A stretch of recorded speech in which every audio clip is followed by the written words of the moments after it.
Everyone has their own struggles.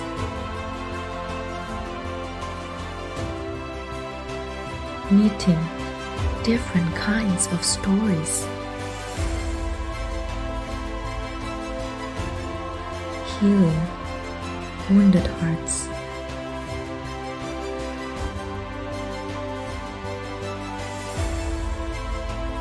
Growing Christ-like.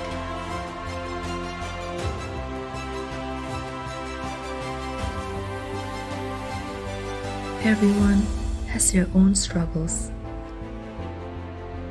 Whatever struggle we are facing, let's learn to walk hand in hand.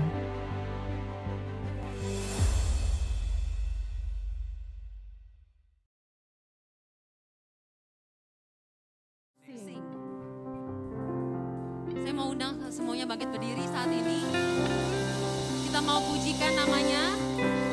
Kita percaya Tuhan kita hadir di tempat ini, di tengah-tengah kita saat ini. Kita katakan terpujilah, pujilah namanya.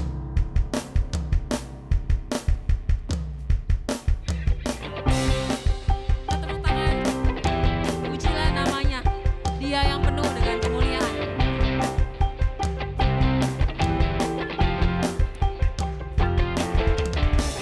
Terpujilah namamu Tuhan, kuat dan penuh kemuliaan. Satu suara kami nyatakan, kebesaran-Mu tetap selamanya.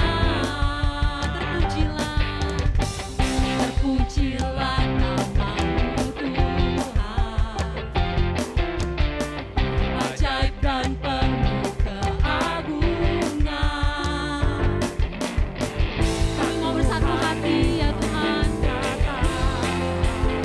dengan kehadiran Kerajaan-Mu kekal selamanya.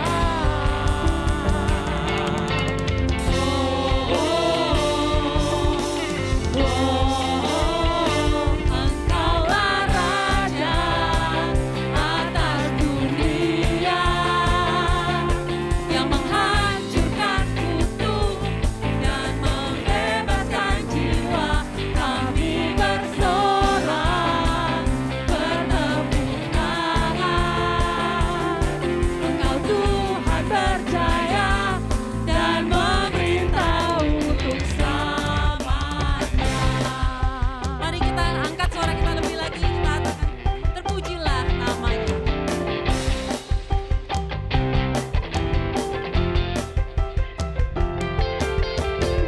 Terpujilah namamu Tuhan,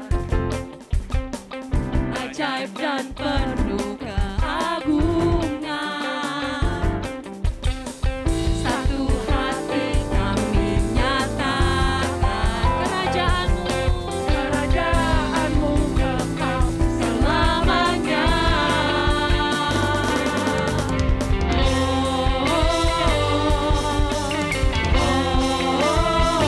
Engkaulah Raja atas dunia,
Berkatilah orang yang mengandalkan Tuhan, yang menaruh harapannya pada Tuhan.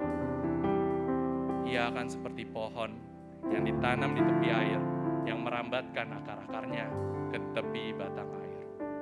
Dan yang tidak mengalami datangnya panas terik, yang daunnya tetap hijau, yang tidak khawatir dalam tahun kering, dan yang tidak berhenti menghasilkan buah. Mari kita sama-sama mau katakan, hanya Tuhan yang layak dipuji, disembah. Kita mau katakan sama-sama worthy.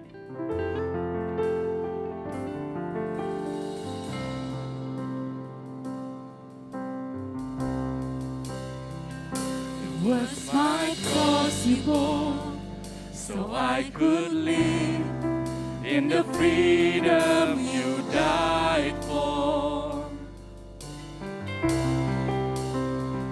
And now my life is yours, and I will sing of your goodness forevermore. Worthy is your name, Jesus. You deserve the praise. Worthy is your name. Worthy is your name, Jesus. You deserve the praise. Worthy is your name. Sekali lagi kita mau katakan dengan lebih sungguh lagi.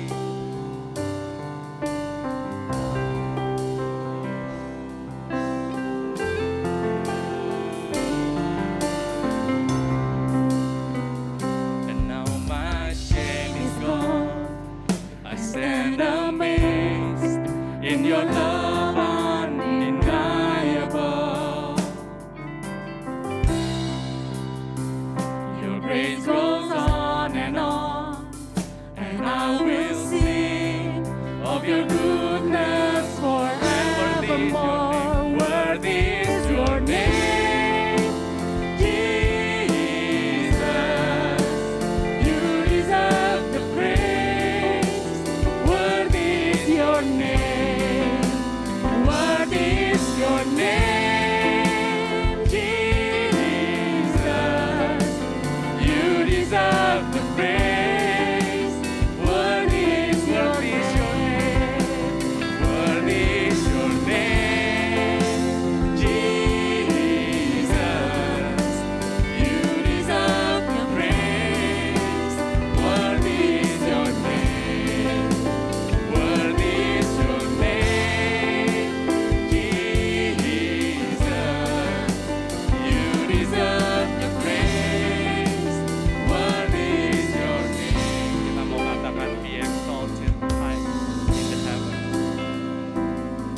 Exalted now in the heavens, as your glory fills this place. You alone deserve our praise. You're the name above all. Be exalted. Be exalted now in the heavens, as your glory fills this place. You alone deserve our praise. You're the name above. Be exalted. Be exalted now in the heavens, as your glory fills this place. You alone deserve our praise. You're the name above all names. Be exalted now in the heavens, as your glory fills this place. You alone deserve our praise. You're the name above all names. Worthy is your name,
as your glory fills this place.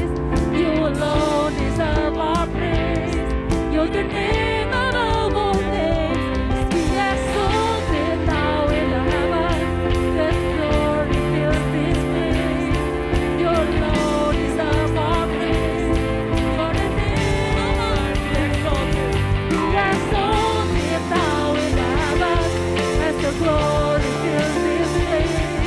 You alone deserve our praise. You're the name above all names. Be exalted now in heaven as your glory fills this place. You alone deserve our praise. You're the name ku tinggikan, Engkau Tuhan melebihi segalanya, lebih dalam ku menyembah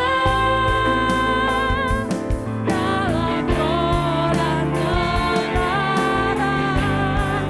Ku tinggikan Engkau Tuhan melebihi segalanya,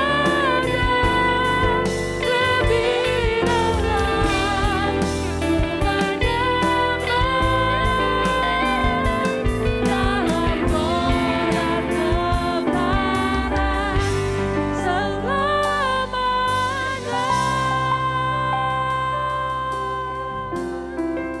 Tuhan, kami ingin terus menyembah Engkau dalam roh dan kebenaran. Roh memang penurut, tapi daging lemah. Lemah karena ombang-ambingnya ombak kehidupan.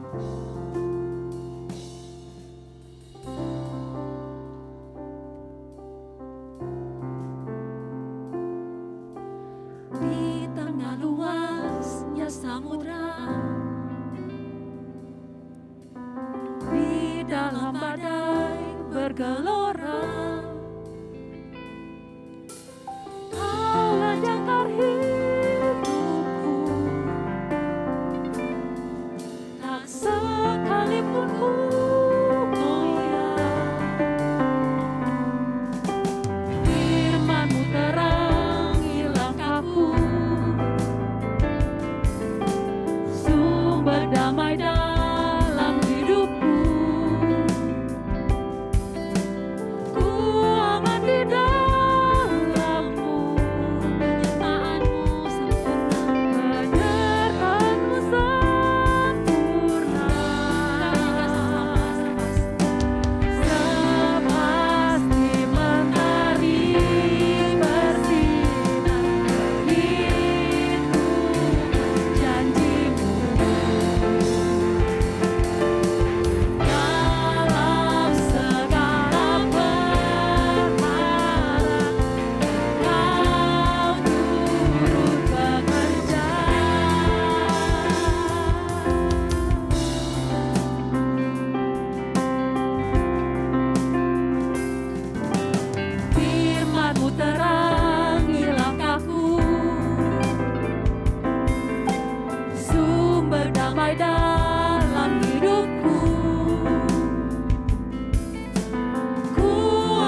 siapkan hati kita untuk mendengarkan kebenaran firman Tuhan, kita bersatu hati dalam doa.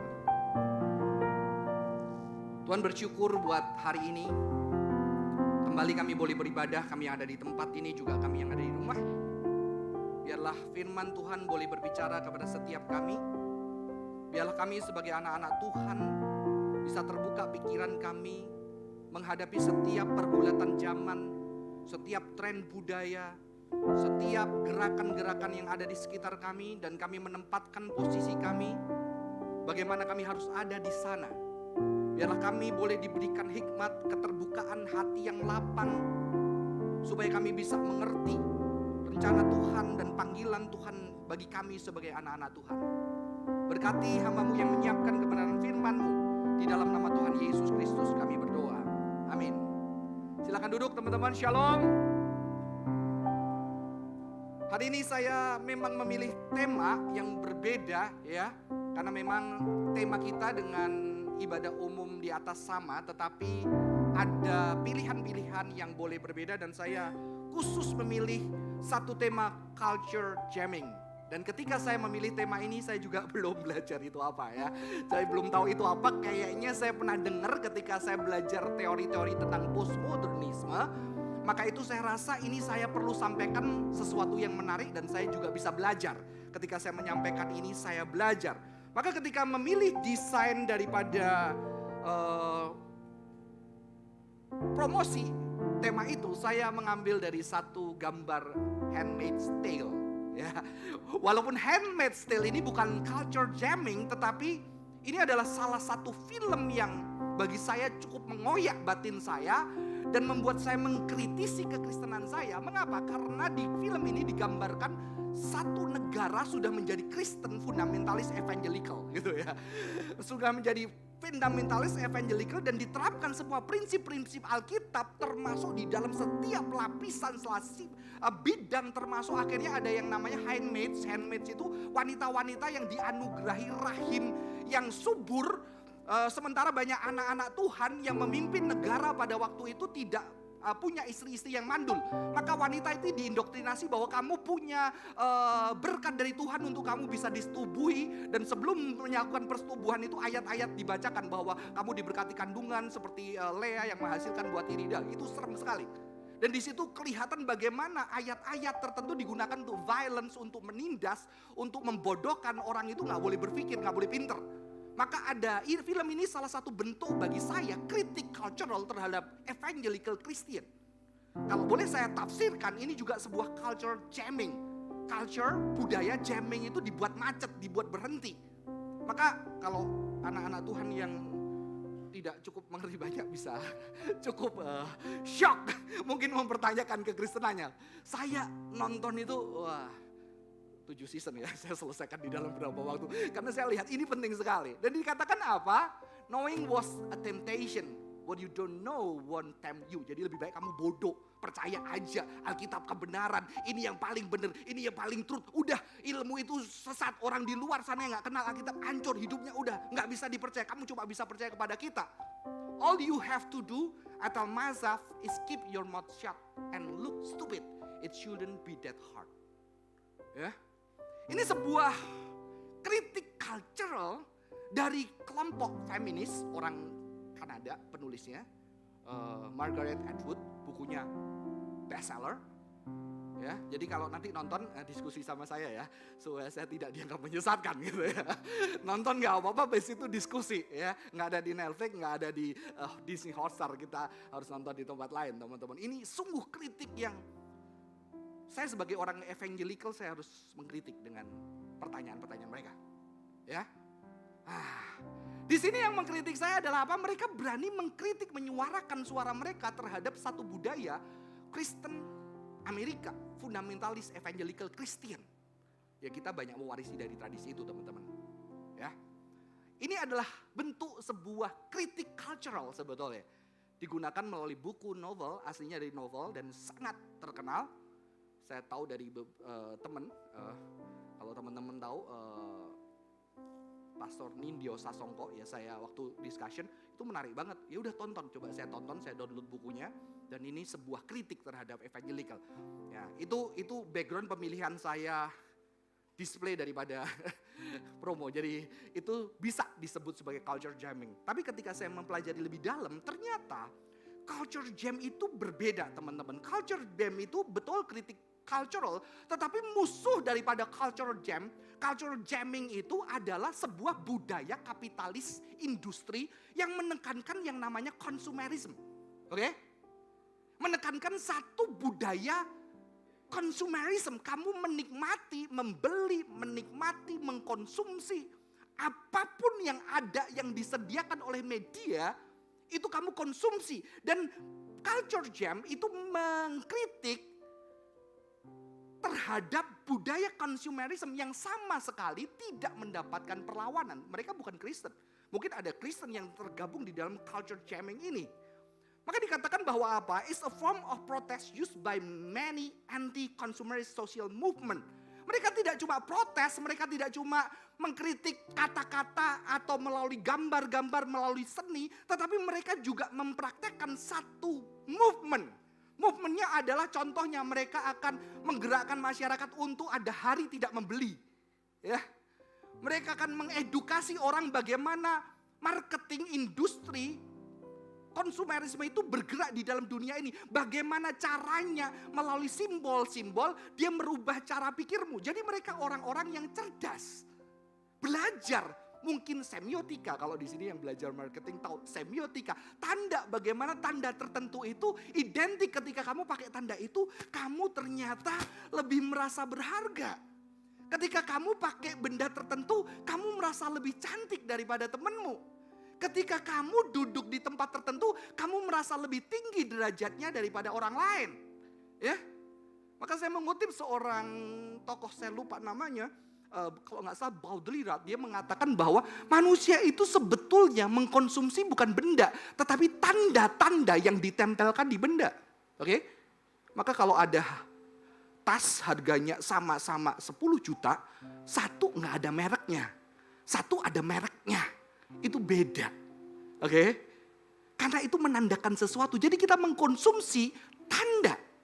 Jadi orang-orang yang mengkritik consumerist society ini, mereka juga orang-orang yang bukan bodoh. Mereka mencoba menghentikan, mereka mencoba membuat macet distribusi daripada konsumerisme ini, teman-teman, ya. Dan mereka mencoba menguliti atau membongkar metode dominasi di dalam media, ya. Kebayang nggak? Kalau kita dapat uang, apa yang ada di pikiran kita langsung begitu gajian? Apa? Beli barang, betul ya? Nggak pendeta, nggak orang, nggak anak kecil. Begitu ada uang, angpau gitu ya. Begitu dapat berkat, beli apa? Semua kita berpikir karena kita sudah disetting otak kita. Ada satu budaya yang kita tidak sadar kita konsumsi setiap hari. Apalagi sekarang dengan ada media sosial tertentu ya. Yang kerja startup banyak yang tahu. Begitu kamu bangun udah lihat. Kamu mau healing, kamu mau tempat viral, kamu mau pakai apa, semua sudah ada dan disodorkan dan tinggal kita klik itu datang ke rumah kita, teman-teman. Ini sesuatu yang real dan mereka adalah orang-orang yang mengkritisi. Salah satu dari mereka bilang kayak gini, bukan culture jamming itu bukan berarti kita, ya udah kita nggak ikut budaya, kita menciptakan budaya baru, kita nggak mau treadmill konsumeris katanya. Konsumeris itu kayak treadmill, kamu dibikin capek tapi kamu jalan terus, ya. Kita mau hentikan, kita mau ngurus anak. No. Dia nggak seperti orang-orang yang ekstrim seperti itu, tapi culture jamming itu berusaha coba. Ini ada satu masyarakat yang dikuasai oleh kapitalis industri, maka dia berusaha untuk nggak mau ikut-ikutan, oke? Dia nggak ciptain culture baru, dia cuma bilang, gua nggak mau ikut-ikutan, gua stop. Ya, maka mereka menyatakan dirinya sebagai we are not slackers, kita nggak males, we are not academic. Mereka bukan orang-orang ahli, walaupun mereka punya teori-teori ya untuk mengkritiki budaya dan permainan media. Saya dulu belajar semiotika, membaca sendiri buku-buku tentang tanda, bagaimana tanda itu mempengaruhi cara pikir kita. Contohnya gelas indah itu, gelas wine itu nggak bisa kayak pakai gelas bir. Mengapa? Karena wine itu ada beauty. Oke? Kalau megang nggak boleh gini, pegangnya harus lembut. seperti lekuan tubuh wanita. Kalau gelas bir harus besar. Mengapa? Karena dulu bir pertama kali diminum sama orang-orang pekerja-pekerja. Begitu jatuh, wah kurang keras tangan saya. Brak, ada keringat-keringatnya yang meleleh di mana teman-teman. Itu semua permainan tanda simbol untuk menandakan satu kehebatan, kekuatan, satu keindahan. Ya maaf, nanti akhirnya apa? Di Formula One kalau begitu menang, lambangnya apa? Botol yang disembur-semburkan di mana-mana. Itu lambang sebetulnya secara seks itu adalah ejakulasi. Seperti penis yang mengeluarkan sperma dari botol itu. Itu lambang, simbol. Semua sensual, itu real. Kita bicara ini bukan sesuatu yang negatif, itu real. Semua desain ada tanda. Semua tanda mewakili sesuatu. Ya. Makanya gereja kan juga perlu tanda ya. Tanda salib ya. Mewakili sesuatu, tanda tertentu mewakili sesuatu, ritual tertentu melalui sesuatu, saudara-saudara. Mereka enggak akademik, mereka juga bukan feminis. Walaupun ada feminis yang bergabung, mereka tidak membela beberapa kelompok wanita saja. Mereka secara cultural berusaha memberhentikan konsumerisme. Mereka juga bukan leftis. Leftis itu pemikir-pemikir kiri Marxis. Ini kalau jelasin repot lagi. Yang harus revolusi, harus kekuasaan dihancurkan, digantikan revolusi yang baru. No. Mereka nggak kayak gitu. Mereka cuma kritik, diberhentiin aja rodanya. Maka mereka ada tindakan-tindakan. Bagaimana kita menggerakkan masyarakat untuk ada hari pay off day. Setiap sebulan berapa kali pay off supaya lebih hemat gitu kan. Supaya di stop, dibikin macet. Karena ini ada sistem yang nggak beres. Semua orang bikinnya beli.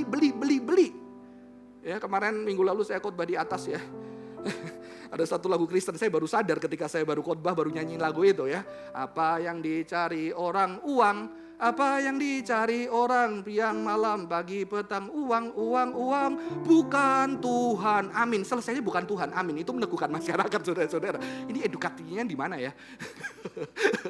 Bukan Tuhan harusnya Tuhan gitu ya. Harusnya kasih. Bukan Tuhan. Amin. Haleluya puji Tuhan gitu ya. Itu menandakan dunia kita ya. Kenapa? Karena uang itu bisa membuat kamu bisa beli segalanya. Ya, nggak kesulitan. Mau makan apa, mau minum apa. Maka zaman dulu saya mengkritisi, mengapa makanan itu menjadi kulineri, wisata. Kulineri itu menjadi wisata. Dulu kagak ada di zaman saya kecil, makan jajan. Kalau jadi wisata itu udah menjadi sebuah gerakan sosial yang besar. Karena sekarang kamu gak cuma wisata ke Bali, ada wisata plus kulineri. Bahkan ketika tidak ke alam kamu ada kulineri. Walaupun saya percaya ya, orang Kristen perlu mendalami kulineri. Saya bilang anak saya coba kamu belajar baking, cooking dan segala macam yang healthy. Nanti kamu belajar psikologi makan dan segala macam supaya bisa healing orang. Perlu. Kita sayangnya nggak belajar kayak gitu kan. Ya, teman-teman itu real dan akhirnya menjadi sebuah budaya kulineri mengalahkan industri musik. Ya.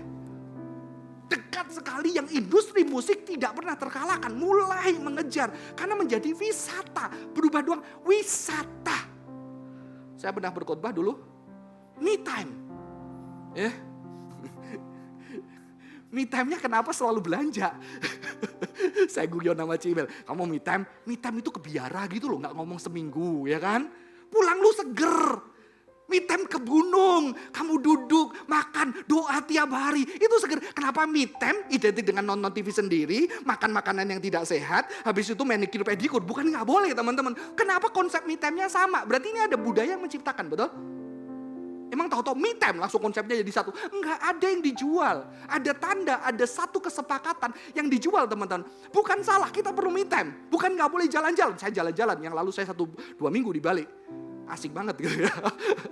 1 bulan perjalanan gitu ya. 1 bulan saya meninggalkan Jakarta. Saya meninggalkan Jakarta 1 bulan teman-teman. Mumpung online. Gak perlu datang minggu tiap sini. Saya 2 minggu di Bali. Wah enjoy banget. Bukan gak boleh. Ya. Bukan gak boleh belanja juga. Kojohan melarang bermerek-merek. Enggak, nanti kamu kritikin saya. Kenapa Kojo beli merek itu? Enggak, saya tidak melarang merek teman-teman. No, bukan itu ya. Dia bukan leftist. Dan beberapa pengikut daripada culture jamming ini, saudara. Culture jam ini mencoba lebih educate. Jadi kalau dia kritik, dia coba gak kritik. Dia coba apa? Dia coba mengundang artis-artis, desainer, scholars, activists to create works that transcend the status quo rather than merely criticize it. Nggak cuma ngeritik, tapi bagaimana kita menciptakan sebuah culture, budaya baru untuk bisa berhadapan dengan budaya konsumeris ini. Ya, saya pakai baju culture jam gitu ya. Ini dikasih Ricky ya waktu saya ulang tahun. Ini salah satu produk Kristen gitu ya. Dia banyak katanya saya Kojo kalau belum pakai kaos terbitan ini belum hamba Tuhan gitu ya. Hamba Tuhan yang gaul di karangan teman-teman yang karismatik rata-rata pakai kaos ini yang diciptakan sendiri, didesain sendiri, mengangkut pesan sendiri. Ya, saya khusus pakai hari ini supaya cocok dengan temanya teman-teman.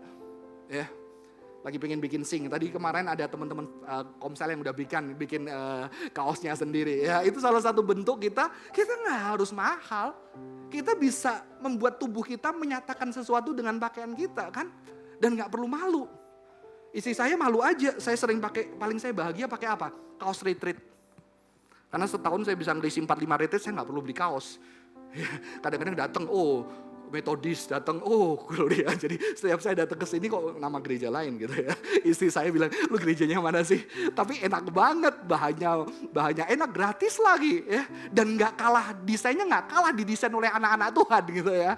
Yang setiap gerejanya punya keunikan, ada yang bagus, ada yang nggak bagus sih.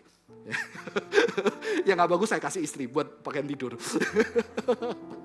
Teman-teman, ini ada culture jam, jadi mereka menggunakan juga scholars, artis. Ya. Dan salah satu senjata yang digunakan adalah meme. Meme. Ya. Meme itu apa? A unit of information yang bisa leaps from brain to brain to brain. Seperti genes. Ya. Seperti genetika. Dia cuma gambar doang. Indonesia tidak takut. Wah, udah itu meme. Membuat apa? Masyarakat jadi gak takut. Saya ketika melayani ini, saya ingat bom Sarinah terjadi, betul? Beberapa tahun lalu, bom Sarinah. Dan saya ingat salah satu pengurus, ini gimana? Aku pulang aman gak? Padahal bomnya di Sarinah, dia kayaknya di Karawaci waktu itu. Karena apa? Karena ada bom gitu. Jauh banget. Saya inget banget waktu itu dari sama pendeta Riki, kita lagi makan di Senayan, saya ditraktir sushi waktu itu. Yang saya nggak tahu makan mentah gimana teman-teman ya. Sushi yang cukup mahal. Terus saya, ini ada bom. Gimana kalau ini dibom? Ini kan cuma Kemang ini kan juga mall elit. Gimana kalau kebom? Ya udahlah Jo, kita mati bareng lah ya. Lalu tahu tuh teman saya dari Surabaya telepon, Johan, kamu aman-aman saja? Istri saya, kamu cepat pulang. Ini di Kemang gitu ya. Akhirnya ya udah sama Riki, ya udah kita pulang lah ya, supaya istri dan keluarga kita semua tenang, teman-teman. Ya. Tahu-tahu apa yang terjadi? Presiden kita habis itu punya semboyan dengan fotonya, jangan takut. Meme. Cuma gitu dong, jangan takut. Terus ada apa lagi? Terus ada penjual bakso di Sarinah. Ada orang duduk nontonin tembak-tembakan. Jangan takut. Ini meme yang membuat apa? Orang kalau stres kan takut. Kalau dibuat ketawa, orang itu rileks. Jadi begitu, jangan takut, jangan takut. Wah, kakak penjual bakso gak takut. Indonesia tidak takut. Ada tembak-tembakan polisi pada lihat semua sambil makan bakso. Wah, itu padahal fotonya cuma 1-2, bener gak? Tapi itu jadi meme yang menenangkan masyarakat. Ini meme. Ya. Dan cara culture jamming itu untuk menghentikan satu budaya konsumeris, dia menggunakan meme, teman-teman. Ya. Mengapa? Karena meme itu bisa merubah pikiran, bisa merubah behavior, ya, dan menggerakkan catalyze collective mind. Jadi pemikiran yang kolektif itu massal itu bisa berubah mendadak dan bisa mentransformasi budaya. Jadi ini kekuatan dari meme, simbol. Makanya kekristenan juga punya simbol itu yang menggerakkan ya. Ya, saya baru tahu ternyata dalam nama Bapa, Putra, dan Roh Kudus, amin, itu bukan cuma milik orang Kristen. Martin Luther katanya juga begitu, teman-teman. Kita yang merasa itu Katolik. Jadi anak saya, Pak boleh gak? Boleh, saya bilang gitu. Itu tradisi dari Kristen kok. Ya gak harus punyanya Katolik. Katolik juga dulu dari kita bagian bersama, teman-teman. Ya, inilah contoh-contoh meme-nya. Keren ya. Saya tidak menjelekkan, ini salah satu contoh. Ini kan permainan yang kita main ya. Welcome to country ya. Ini meme teman-teman ya. Because you are ugly ya. Wait. Just kneel it. Burger King ya. Saya tidak menjelekkan, ini adalah contoh yang ada di Google. Kamu Google aja culture jamming, meme munculnya ini semua. Ya, masih banyak merek-merek yang lain teman-teman. Ini salah satu contoh. Dan ini membuat orang sadar, gue kurang cantik ya. Gue nggak bisa nggak beli. Gue mau cari mati tuh, gitu ya. Teman-teman, inilah yang digunakan oleh culture jamming. Makanya kalau teman-teman lihat di dalam tradisi kekristenan juga ada ya, beberapa artis-artis Kristen menggunakan meme juga untuk mengubahnya menjadi sedikit Kristen lebihan, betul ya? Jesus idol gitu kan. Apalagi ya, ada simbol-simbol yang dirubah untuk jadi Kristen teman-teman. Teman-teman, bagaimana kita berhadapan dengan budaya yang seperti ini? Apakah kita embrace culture jam? Atau kita sebetulnya menolak? Atau kita sebetulnya ambil bagian di dalam kapitalis consumerist society? Bagaimana posisi kita di tengah peperangan simbol? Ya, peperangan belief. Culture jamming hanya satu. Oke? Banyak jamming-jamming yang lain. Ada feminis, ada postkolonialis, ada minimalis, naturalis. Banyak banget. Banyak banget worldview yang tidak hanya worldview. Tetapi sekarang kalau kita perhatikan gerakan-gerakannya tidak cuma di sini. Tetapi mereka menggerakkan tubuh mereka. Gerakan-gerakan minimalis itu ada praktek, ada value, ada way of life-nya. Culture jamming ada value. Way of life-nya, caranya gimana? Waktu saya baca bukunya diajarin gimana kamu protes sama pemerintah, bikin suratnya, gimana kamu caranya membuat masyarakatmu, komunitasmu bisa macet, nggak beli sesuatu, diajarin. Minimalis diajarin buku-bukunya, ceramahnya ada. Atau tren mindfulness, Eastern healing, disediain caranya, tempatnya. Itulah yang menjadi kritik saya, kenapa Kristen urusannya di sini doang? Khotbah doang. Doktrin doang, bukan itu tidak penting. Tetapi itu tidak menjadi sebuah way of life. Makanya banyak anak Tuhan ketika di gereja, iya tahu bener tapi gak bisa. Karena tubuhku dari Senin sampai Jumat, ini yang gue alamin. Kalau gue gak gini, gue gak dapet something. Oke? Maka kekristenan tidak bisa berhenti di sini. Saya boleh ngomong karena saya dari tradisi yang belajar teologinya di sini. Sekarang mulai dipikirkan bagaimana penting. Maka saya suka teman saya yang neliti bagaimana visual ini nanti mempengaruhi spiritualitas. Keren banget gitu ya. Kurang kerjaan kata dia. S2 cuma ngurusin layar ini. Bahwa ada relasinya benda yang ada di sini itu dengan penumbuhan spiritualitas kita. Itu keren. Bagaimana nanti musik, makanan, kebersamaan dengan sesama, gerak tubuh. Ya, ini problem dari kita teman-teman. Ya. Bagaimana kita berhadapan dengan ini ya? Saya akan mengutip Reinhold Niebuhr ya kalau nggak salah. Dia punya teori Christ and culture. Kamu yang mana? Banyak Kristen yang ini Christ against culture. Hajar culture itu berdosa, musuh kebenaran. Kita harus menegakkan kebenaran untuk mengkritik semua melawan budaya zaman, melawan gerakan zaman. Karena zaman berdosa. Christ against culture. Benar. Saya tanya, banyak mesin-mesin kedokteran yang bagus, obat-obat yang bagus diciptakan semua sama orang Kristen enggak? Lawan tuh. Ngerti maksud saya? Lawan. Mobil diciptakan semua anak Tuhan, lawan, gak usah pakai mobil. Ngerti maksud saya teman-teman? Ya. Kenapa kita tidak bisa melihat bahwa zaman itu juga diciptakan sekalipun orang tidak percaya. Ketika dia lebih ngurusin tubuh daripada orang Kristen. Sorry, dia lebih ngurusin kulit. Bagaimana kulit sehat, bagaimana makanannya. Disuntik tertentu, dipelihara, bisa lebih glow. Dia neliti itu orang Kristen bilang, oh ini zaman berlawanan dengan Kristen. Dia justru menghargai ciptaan Tuhan kulit manusia yang sebetulnya harus dirawat, dijaga, diciptakan Tuhan dengan indah.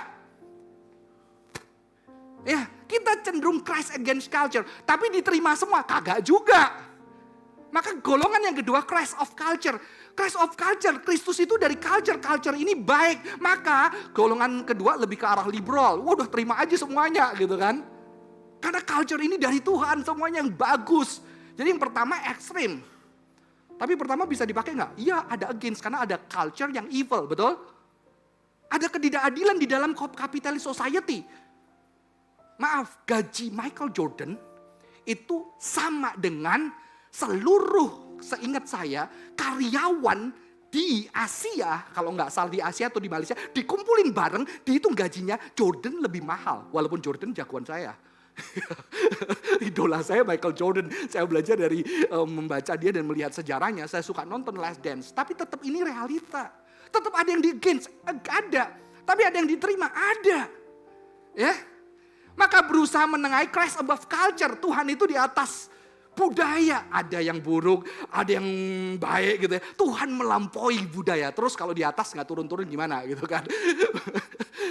Ada yang kedua, Christ and culture paradox. Mereka berjalan bersamaan. Ada yang baik di dalam budaya tetapi ada kekristenan yang benar. Maka kekristenan bertugas untuk melihat budaya yang berjalan bersama ini. Yang terakhir, Christ the transformer of culture. Tuhan mentransformasi budaya. Kita yang mana? Kalau saya percaya, semua pendekatan ini, saya percaya seperti D.A. Carson mengatakan, depending on the context, the church may need to employ a combination of approaches selectively from one or more of them. Kita perlu pakai. Ada kadang-kadang society yang harus dihancurkan. Kadang-kadang di gereja juga ada society yang gak baik, betul kan? Di kalangan Kristen ada gak society yang gak baik? Ada, harus dihancurin. Yang melihat orang-orang yang di luar gereja ketika datang dengan pakaian yang tidak seperti idemu, kamu bilang itu orang berdosa. Ketika dia datang bertato, itu orang berdosa yang kamu harus dia unchurch gitu ya. Teman-teman, ada culture yang kita perlu rombak. Kita harus di mana? Dan bagaimana ketika melihat ini kita harus semuanya ini. Ketika kita sebagai anak-anak Tuhan kita melihat Kristus di dalam budaya, melawan budaya, dari budaya. Karena Yesus juga menerapkan budaya-budaya timur dekat kuno, hospitality, betul? Ya, budaya Yahudi banyak di-embrace, makan bareng, nyuci kaki, ya, penginjilan secara hospitality, itu semua ada dalam budaya. Karena budaya ada yang baik dan ada yang tidak. Oke teman-teman? Dan bagaimana kita melihat di dalam sejarah Alkitab, kita melihat tokoh, saya tidak bisa sebutkan. Ada 2 tokoh teman-teman. Di Mesir ada Yusuf, di Babel ada Daniel, ada Sadrak, Mesak, Abednego, ada Musa. Apakah mereka dipisahin Tuhan dengan budaya mereka? Tidak. Ada seorang ahli yang mengatakan Musa itu harus di Mesir untuk belajar semua peradaban Mesir, ilmu-ilmu Mesir. Bahkan ketika Musa keluar dari Mesir, dia ambil tuh emas-emas yang diberikan orang Mesir. Emas-emas hasil penyembahan berhala, oke? Untuk apa? Untuk sebetulnya bisa digunakan untuk membangun rumah Tuhan. Tapi sayangnya dibangun untuk membangun lembu. Lembu itu disembah lagi. Ya, Tuhan tidak membiarkan itu tidak diterima. Tuhan bilang terima, gunakan untuk memuliakan Tuhan. Karena segala peradaban budaya dibangun oleh kecerdasan manusia, dan kecerdasan manusia dianugerahkan Tuhan yang cerdas. Amin.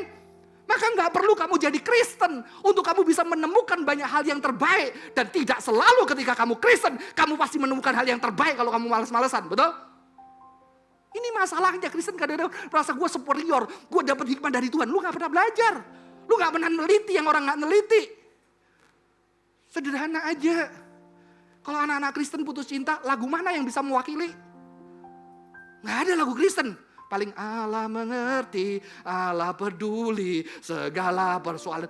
Ya anak-anak Kristen, kalau putus cinta ciptain lagu yang indah. Yang membuat orang putus cinta ketika dengar, dia benar-benar bisa menceritakan kepedihannya. Tapi di saat yang sama membuka hatinya untuk ada harapan di dalam Tuhan. Nggak ada lagunya. Karena dianggap itu tidak rohani. Gila kan? Ya. Teman-teman ini real ya. Tuhan kita gak kayak gitu. Kalau kita lihat di Yusuf. Orang Mesir lihat Yusuf apa? Hikmat akal budi. Dikatakan apa nih?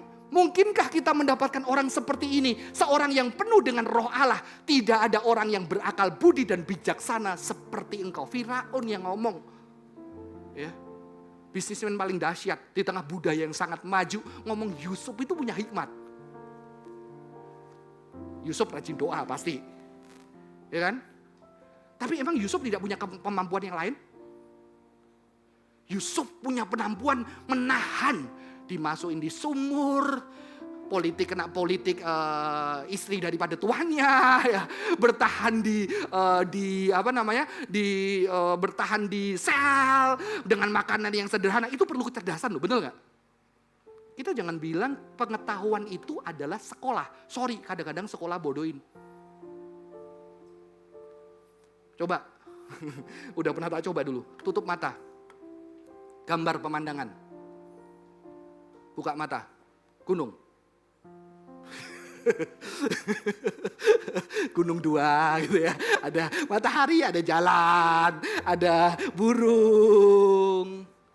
Saya pernah coba sama anak yang gak sekolah di pedalaman. Gambar pemandangan.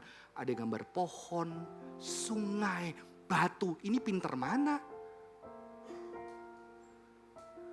Dan saya baru kemarin mendengarin dari seorang psikolog namanya Jordan B. Peterson. Dia ngomong apa? Jangan kamu pikir ketika orang gak belajar, dia tidak punya kecerdasan. Ketika dia gak sekolah, jangan kamu berpikir. Dia bilang bahwa papanya itu punya teman yang gak bisa ngitung sama nulis. Tapi begitu lihat domba, dia tahu dombanya kurang. Ada yang kurang, gak lengkap. Domba yang banyak itu. Dia bilang apa? Mungkin ketika kita sekolah, kita lupa melatih dimensi manusia yang begitu luasnya, yang lu gak pernah latih. Tapi semua disamakan menjadi sekolah karena sekolah sudah menjadi industri, betul? Industri percetakan manusia yang kamu dikasih kurikulum sama, program yang sama, otak yang sama. Padahal Tuhan menciptakan tubuhmu dengan kecerdasan yang berbeda-beda. Walaupun sekolah sekarang bergerak ke situ, betul ya? Teman-teman, ini real ya. Dan kita melihat karena pengalaman hidup yang berat, tapi Yusuf bertarung terus berjuang. Dia diakui apa? Punya hikmat, punya akal budi. Dan waktu itu hikmat itu tidak di sini. Hikmat itu di tubuh, way of life. Way of life. Cara hidup. Dan bilang apa? Dia berani menyatakan Allah yang disembah. Mengapa? Hidupnya udah susah. Ngapain gak berani? Udah pernah bahaya berkali-kali. Dia gak takut. Dia tahu penderitaan itu apa. Ya, kritik terhadap anak-anak sekarang ketika saya berkhotbah di beberapa perusahaan, anak sekarang cerdas, pinter, kreatif, tapi tubuhnya nggak tahan stres, nggak tahan ditempa, nggak kuat, nggak kayak generasi yang sebelumnya. Mengapa? Karena kamu tidak pernah melatih tubuhmu. Maka sekarang pendidikan sadar, gerak tubuh, olahraga itu penting untuk kecerdasan. Oke? Perlu. Kalau punya anak, pilih satu olahraga yang dia bisa expert karena di situ dia melatih otot-ototnya itu sampai batas maksimal. Kalaupun tidak yang itu mungkin yang lain, tapi dia punya keahlian. Mungkin piano itu juga gerak tubuh, mungkin musik. Makanya orang Yahudi selalu di rumahnya harus ada alat musik. Ya, karena itu bagian dari kecerdasan. Oke, teman-teman. Daniel dikatakan apa? Sesungguhnya Allahmu itu adalah Allah yang mengatasi segala Allah dan yang berkuasa atas segala raja, yang menyingkapkan rahasia-rahasia, sebab engkau dapat menyingkapkan rahasia itu. Walaupun konteks ini Daniel bisa menafsirkan mimpi, semua bisa menafsirkan mimpi, tapi kalau kita lihat kisah Daniel, dia punya cara makan yang beda. Mungkin dia berpakaian seperti orang Babilonia, dia ngomong dengan bahasa seperti itu, teman-teman. Tetapi ketika berbicara way of life, dia makan dengan sangat bijak. Dan itu menentukan kecerdasannya. Ya. Kadang saya salut sama anak-anak Indonesia nggak dikasih makan dengan sehat gitu ya. Tapi tetap pinter-pinter gitu ya. Apalagi kalau makannya sehat. Saya kadang-kadang di sekolah bilang kasihan sama anak-anak gitu ya. Udah dituntut, udah kerja keras, ngelihat pendidikan itu nggak bahagia tapi nilainya tetap baik. Bayangkan kalau dia bahagia dan indah ketika belajar ya. Wah pasti lebih baik lagi teman-teman. Jadi hal yang tubuh itu penting sekali. Dan di sini apa cirinya? Di dalam budaya mereka cancel culture melalui tubuhnya teman-teman. Tetapi mereka juga berdialog, mereka ada di dalam budaya itu.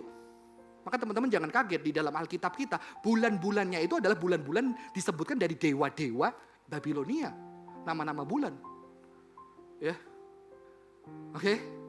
Jadi ini real. Ada di sana. Di dalam penderitaan bertahan punya hikmat kebijaksanaan. Ini saya paling suka gambar ini. Mengapa? Kan di Babilonia itu orang-orang Israel itu di tepi sungai itu nangis. Kenapa? Karena kita katanya disuruh nyanyi lagu Tuhan di tanah asing. Gitu. Ya, ketika di tanah asing di tepi sungai Babilonia, mereka meminta orang Babilonia nyanyikan pujian bagi Tuhan. Kami pengen dengar katanya indah. Bagaimana kami menyanyikan pujian bagi Tuhan di tanah asing? Ya, tapi di sana ada tokoh-tokoh Tuhan. tokoh-tokoh anak Tuhan. Ada Yusuf, ada Musa, ada Daniel, ada SMA, Sadrak, Mesak, Abednego. Ya paling gampang ya. Itu gila. Jadi yang paling saya senang adalah Sadrak, Abednego. Ketika disuruh nyembah berhala, dia bilang apa? Kalau Tuhan bisa nyelamatin kami akan selamat. Tapi kalau tidak, kami tidak akan nyembah patung itu. Jadi ada nilai, ada value, ada way of life yang beda. Mungkin pakaiannya sama, pakai merek yang sama. Kalau dulu nggak ada merek ya, penjahit yang sama. Mungkin mereka harus pakai pakaian mewah, betul nggak?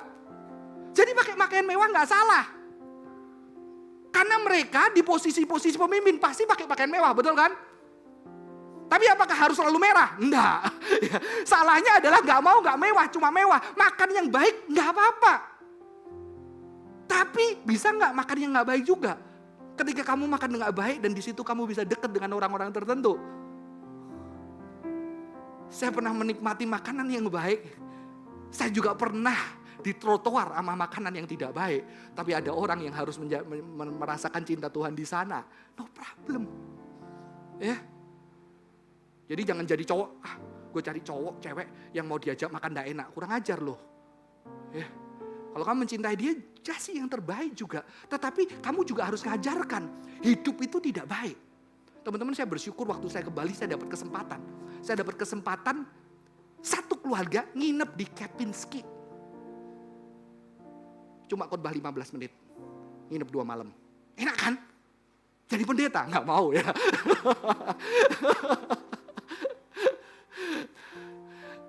Tapi teman-teman, saya menikmati. Bohong nggak nikmatin. Saya tuh kayak orang desa loh, kenapa? Toiletnya hangat. Yang di Kempinski tau kan, aduh toiletnya enak banget. Saya pertama nggak tahu caranya gimana. Saya tanya aja di pencet ini Pak, ada dryernya gitu. Waduh, saya lama itu di toilet ya, relax. Tapi ketika saya dalam perjalanan, saya ajak anak saya ketika di Surabaya kita nginep, yang juga penginapan yang 100.000, kita pompa kasur angin.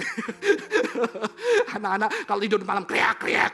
Saya ajarkan anak-anak. Di manapun tempat kita syukurin. Mulai dari yang gak enak, pulang gak enak lagi. Ya, tapi kita bisa bersyukur karena itu akan menjadi memori yang indah. Apa? Kamu sama papa bisa di tempat manapun merasakan itu. Bukan gak boleh. Teman-teman. Ya, beberapa dari tempat ini udah pernah ngerasain ya. Rasain private jet enak-enak. Bohong gak enak. Ya. Tapi setelah kamu ketemu sama orang-orang private jet, dia yang punya private jet, dia bilang apa? Kamu tahu? Yang terpenting buat aku bukan aku naik private jet lagi. Yang terpenting buat aku adalah ketika aku pergi ke kota-kota, aku bisa ajarin orang bagaimana mereka hidup benar. Karena mereka harus jadi pria-pria yang benar yang hidupin keluarganya. Kita mungkin pengen private jetnya, tapi kalau kita sudah sampai di situ, ada orang-orang yang naik private jet, kebahagiaan dia bukan private jetnya, tapi ini hanya alat. Aku bisa cepat ke kota-kota, aku bisa ajarin karyawan-karyawan gimana hidup benar, gimana kerja benar, gimana kamu jadi blessing buat keluargamu. Teman-teman, saya akan akhiri dengan surat Paulus 1 Korintus 9 ayat 19 sampai 22. Kita bacakan bersama-sama. 1 Korintus 9 ayat 19 sampai 22. Sungguh pun aku bebas terhadap semua orang, aku menjadikan diriku hamba dari semua orang, supaya aku boleh memenangkan banyak mungkin orang. Jadi Paulus bebas, tapi dia jadikan diri hamba. Demikianlah bagi orang-orang Yahudi, aku menjadi seperti orang Yahudi, supaya aku memenangkan orang-orang Yahudi. Bagi orang-orang yang hidup di bawah hukum Taurat, aku menjadi seperti orang yang hidup di bawah hukum Taurat.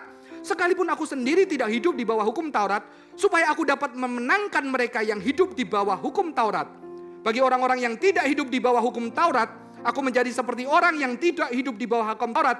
Sekalipun aku tidak hidup di luar hukum Allah, karena aku hidup di bawah hukum Kristus, supaya aku dapat memenangkan mereka yang tidak hidup di bawah hukum Taurat.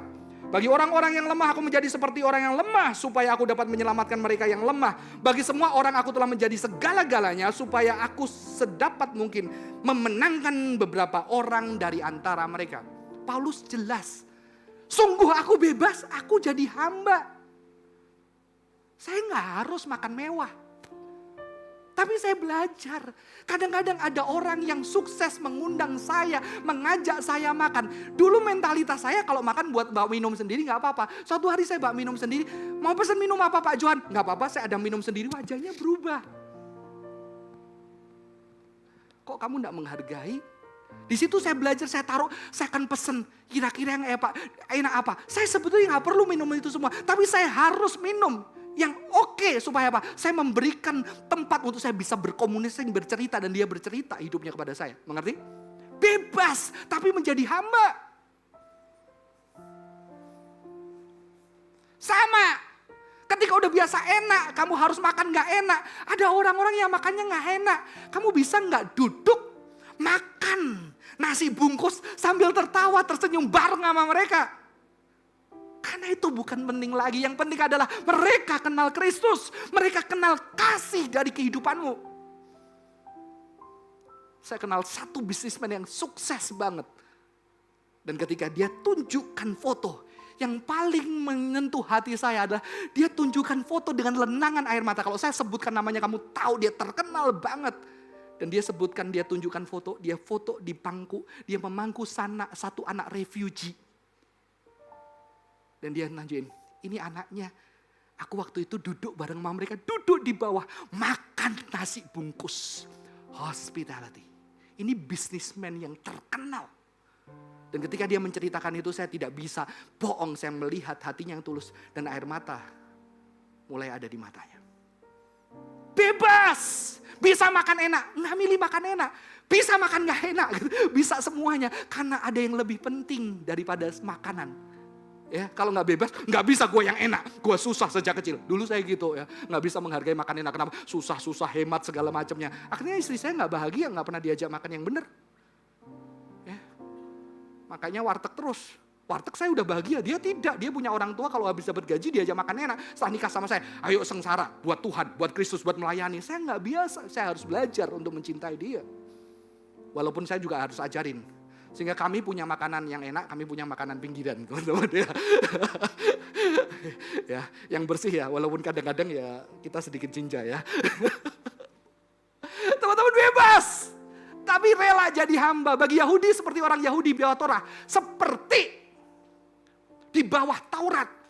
Sekalipun tidak di bawah Taurat demi memenangkan. Jadi Paulus seolah-olah mungkin ketika berkumpul sama Yahudi ya gak apa-apa makan kosher. Makanya gak babi, cumi, kepiting, kerang, udang gitu ya. Dia kosher gak apa-apa. Dia lihat lebih penting dari itu ya. Demi apa? Memenangkan. Memenangkan bukan konsep Kristen indoktrinasi, Kristen yang kristenisasi, tidak. Tapi bagaimana mereka merasakan cinta Kristus dan hidupnya diubahkan. Bagi Gentile, seperti Gentile di luar Torah, sekalipun tidak hidup di luar hukum Allah, tetapi di bawah hukum Kristus. Hukum Torah, hukum Allah. Tetapi Torah itu sudah distorsi dengan budaya Yahudi yang menekankan dengan legalisme. Maka Paulus mengatakan hukum Kristus yang memerdekakan. Maka Kristus bisa makan bersama dengan orang-orang kaya. Kristus bisa makan bersama dengan orang-orang yang terbuang di dalam masyarakat. Karena kasihnya yang besar. Kita bisa against consumerist society? Bisa. Tapi kita masih bisa beli bendanya? Bisa. Tapi kita bisa nggak beli? Bisa. Demi apa? Demi orang bisa mengenal kasih Tuhan. Amin. Ya, ini nggak gampang teman-teman. Ya, bagi orang lemah seperti orang lemah supaya dapat menyelamatkan mereka, supaya kasih Kristus menjadi nyata di bumi ini. Teman-teman,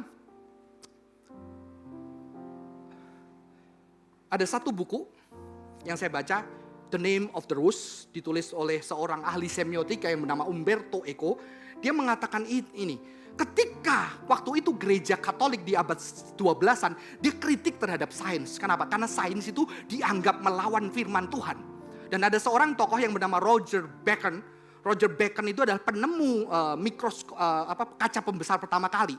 Penemu kaca pembesar pertama kali itu pertama diketawain di dalam gereja. Kenapa? Karena ini ilmu kafir, ini hikmat-hikmat dari Gentile, seorang yang tidak percaya. Dia mendistorsi dari kekristenan. Tetapi tokoh daripada novel ini mengatakan, Roger Bacon itu mengajarkan kita apa? Untuk menghadapi antikris, kita harus mempelajari rahasia daripada alam. Ya, kita harus mempelajari herbs itu tanaman-tanaman yang bisa menyembuhkan. Kita harus mempelajari the nature of stones. Kita harus mempelajari bagaimana bahkan menerbangkan pesawat ya, benda-benda yang terbang. Waktu itu isunya udah ada bagaimana bensin itu bisa terbang, teman-teman. Ya. Jadi kekristenan sebetulnya di dalam kritik Erko ini adalah kekristenan justru Roger Bacon itu adalah seorang Fransiskan, seorang rahib, ordo Fransiskan, seorang hamba Tuhan, tapi bisa menciptakan pembesar yang akhirnya membantu banyak hamba-hamba Tuhan bisa lihat apa? Bisa lihat kalau nanti dia nggak pakai kacamata, dia bisa lihat, dia bisa baca teks, dia bisa salin teks. Pada waktu itu masih nyalin, belum ada percetakan, reformasi baru ada percetakan, betul? Ya. Jadi kita tidak bisa membuang alam, kita tidak membuang culture, teman-teman. Ya, tapi kita juga tidak menerima sepenuhnya. Maka saya akan akhiri khotbah saya dengan apa? 1, tidak serta-merta menolak, tidak serta-merta menerima. Oke? Tidak menolak, tidak menerima. Tapi kita harus punya apa? Discernment, embodied discernment. Yaitu dengan cara apa? Living in truth. Kita berpikir, kita belajar bedain uang adalah belajar teorinya dulu, baca semua buku teori tentang uang, belum tentu kamu bisa bedakan uang palsu atau benar, enggak kan? Tapi kalau kamu udah biasa terima uang berkali-kali di bank, nggak usah belajar teorinya, kamu bisa pegang, sentuh, tahu itu palsu atau enggak, betul? Jadi kekristenan discernmentnya dengan cara apa? Bukan di sini, tapi di sini. Karena apa teman-teman? Karena culture kita embodied. Melatih tubuh kita dengan embodied. Sebetulnya Alkitab dilatih sebagai embodied. Dan filsafat di zaman dulu adalah way of life. Seorang tokoh filosof yang bernama Pierre Hadot itu mengatakan apa? Christianity as a way of life. Filosofi as a way of life. Jadi filsafat sama Kristen dulu nggak di sini, tapi as a way of life. Maka ketika kita biasa hidup di dalam truth, kita biasa jujur sama orang, kita biasa melatih tubuh kita tidak terikat dengan merek-merek tertentu. Kita melatih tubuh kita bisa pakai yang biasa, yang tidak bermerek juga banyak yang bagus, tapi pakai merek juga nggak apa-apa. Kita bisa melatih tubuh kita dengan semua perbedaan itu, ternyata nggak masalah, kita bisa merasakannya. Kita tidak terjebak di salah satunya. Oke? Dengan living in truth, ya ini saya mengutip Bruce Lee, be like water.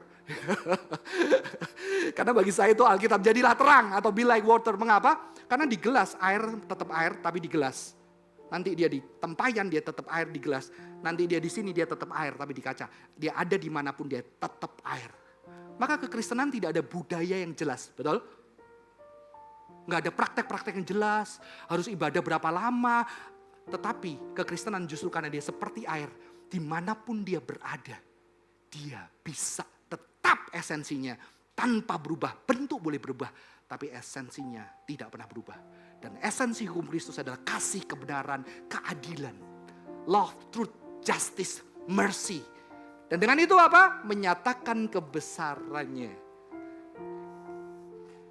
Ketika saya pakai pakaian yang biasa, saya tetap menyatakan kebesaran. Ketika saya makan di tempat-tempat yang mungkin kamu gak mau makan, saya menyatakan kasih, kebenaran, keadilan Allah. Dan kadang-kadang saya harus makan di tempat-tempat yang terbaik. Dan ternyata ketika saya makan di situ, saya menyatakan kebenaran, kasih, dan Allah. Ketika saya ada di dalam budaya apapun, saya menyatakan kebenaran, kasih, dan keadilan Allah secara embodied. Amin. Tuhan Yesus memberkati kita. Saya minta singer, worship leader boleh ke atas. Kita pujikan bejanamu, refnya saja.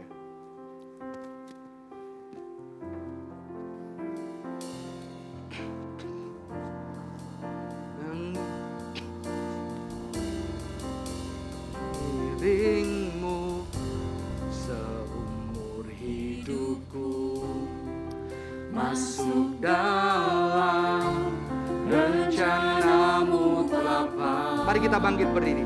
Pikiranku, kehendakku, ku serahkan padamu.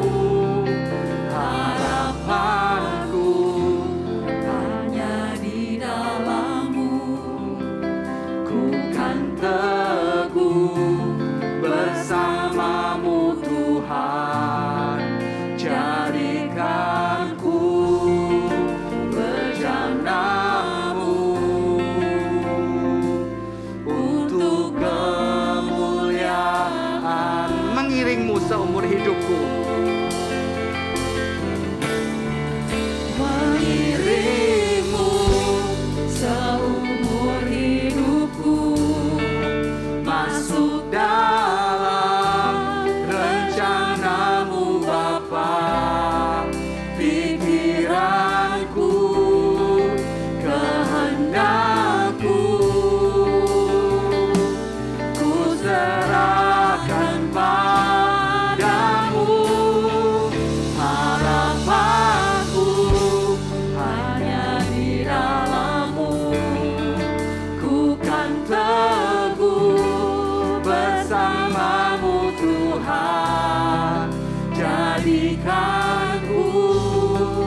tundukkan kepala.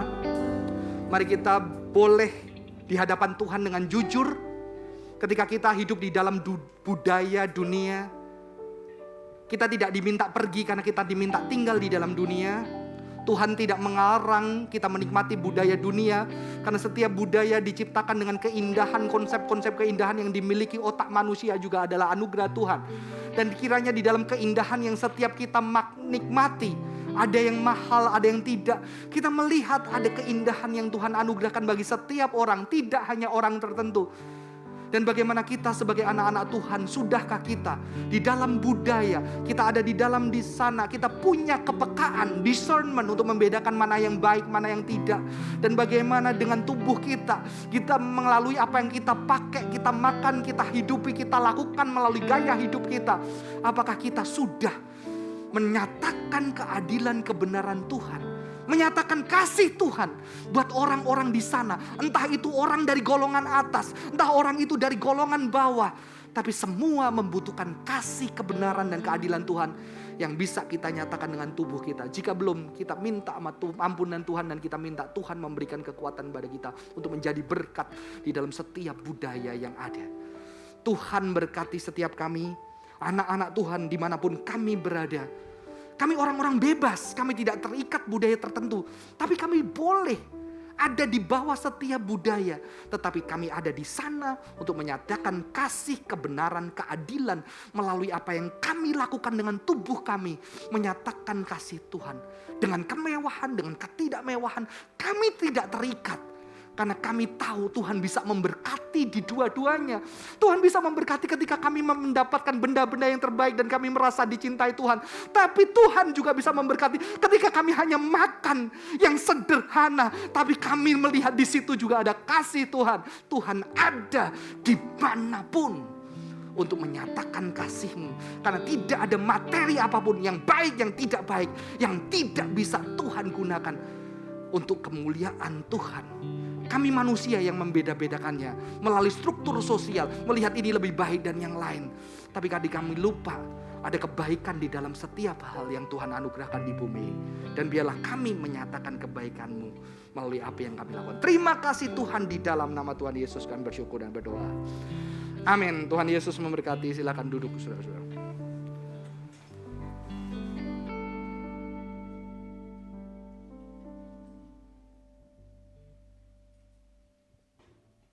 Kita sama-sama bangkit berdiri, kita mau mengakui pengakuan iman rasuli.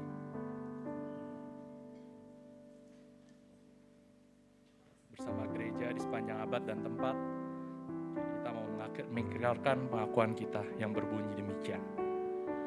Aku percaya kepada Allah, Bapa yang Maha Kuasa, Khalik langit dan bumi, dan kepada Yesus Kristus anaknya yang tunggal Tuhan kita, yang dikandung dari Roh Kudus, lahir dari anak darah Maria, yang menderita sengsara di bawah pemerintahan Pontius Pilatus, disalibkan, mati dan kuburkan, turun ke dalam kerajaan maut, pada hari yang ketiga bangkit dari antara orang mati, naik surga, duduk di sebelah kanan Allah, Bapa yang Maha Kuasa, dan dari sana Ia akan datang untuk menghakimi orang yang hidup dan yang mati. Aku percaya kepada Roh Kudus, gereja yang kudus dan am, persekutuan orang kudus, pengampunan dosa, kebangkitan tubuh dan hidup yang kekal. Amin. Dipersilakan duduk kembali. Shalom teman-teman. Tiba waktunya untuk memberikan apa yang Tuhan telah berikan kepada kita. Persembahan bisa dilakukan dengan meng-scan barcode atau ditujukan ke nomor rekening yang tertera di layar. Mohon mencantumkan angka 3 di belakang nominal persembahan. Jika ada kendala signal jaringan, teman-teman bisa mengakses Wi-Fi gereja. Silakan mengangkat tangan, usher-usher kami siap membantu.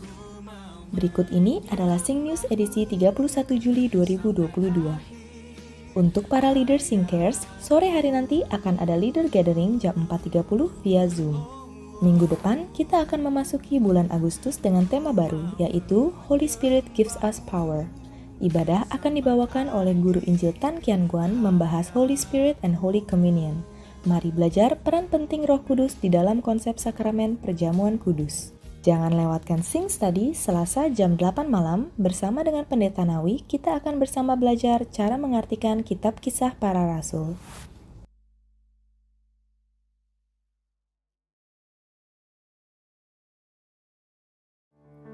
Jemaat boleh bangkit berdiri.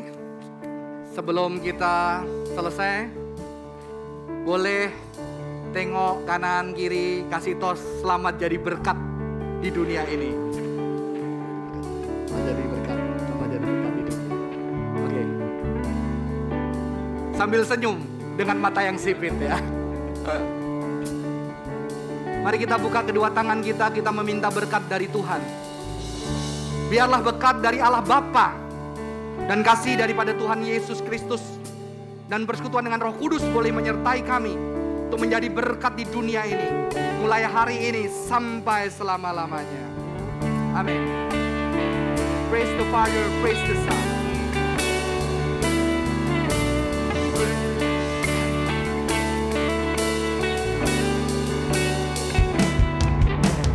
Praise the Father, praise the Son, praise the Spirit, three in one.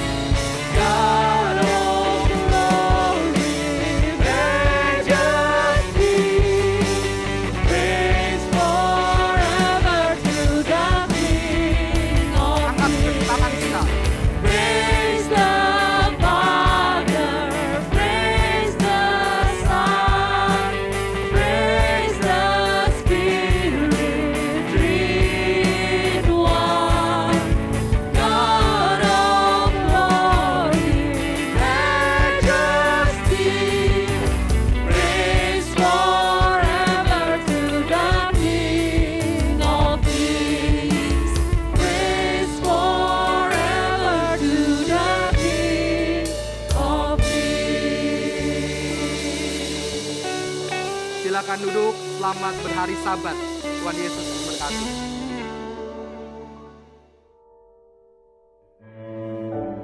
It is my Lord God who made me.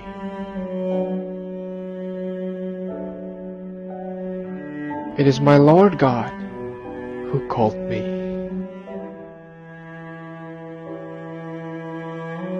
It is also my Lord God who sent me.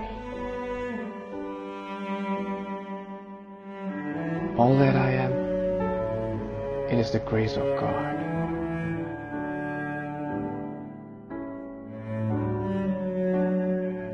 Each of us are living our own individual story. Some are trying to heal their wounded hearts.